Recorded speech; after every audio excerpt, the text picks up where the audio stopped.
ঢাকার মধ্যে এরকম একটি জায়গায় চাইনিজ, জাপানিজ এবং কোরিয়ান অথেন্টিক ফুড পেয়ে যাচ্ছেন। সুতরাং ভিডিওটি শেষ পর্যন্ত দেখবেন, কেউ মিস করবেন না। Welcome back to my another blog. আজকে সাডেন চলে গেলাম বেলি রোডের সোরাতে।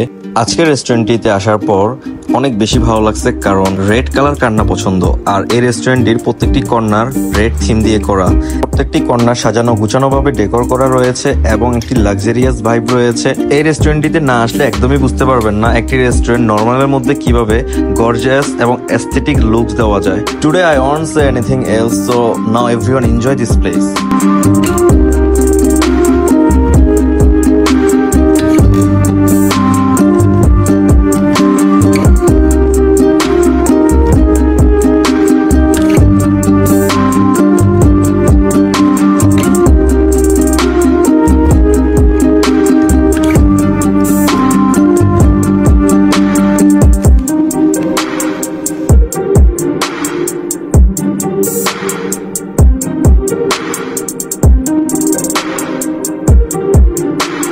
এই রেস্টুরেন্টে ওদের নিজস্ব কিছু সিগনেচার ফুড রয়েছে, তার মধ্যে জাপান এবং কোরিয়ান ফুড অন্যতম।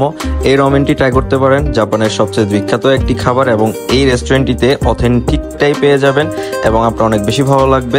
এছাড়াও অনেক ধরনের ফুড রয়েছে, দেখতেই পারতেছেন সব ধরনের ফুড এখানে পেয়ে যাবেন, এশিয়ান, থাই, চাইনিজ, কোরিয়ান। আর এই মেনুটা দেখে আপনারা ডিসাইড করবেন কোনটা খাবেন। এখানে সব ধরনের খাবার আপনি অ্যাভেলেবেল পেয়ে যাচ্ছেন। ওদের এই ম্যাঙ্গো জুসটা ট্রাই করতে একদমই ভুলবেন না, কারণ যেহেতু ওদের কোনো কফি আইটেম নেই, সুতরাং আপনি কোনো একটি জুস অবশ্যই অর্ডার করবেন। আমি এই জুসটা অর্ডার করছি এবং আমার কাছে এই জুসটা অনেক বেশি ভালো লাগছে। মনে হচ্ছে যে গাছ থেকে পেরে এনে ইনস্ট্যান্ট আমার জন্য জুসটা করে দিয়ে গেছে। আজকে এই পর্যন্ত, সবাই ভালো থাকবেন, সুস্থ থাকবেন। Thank you for watching this video.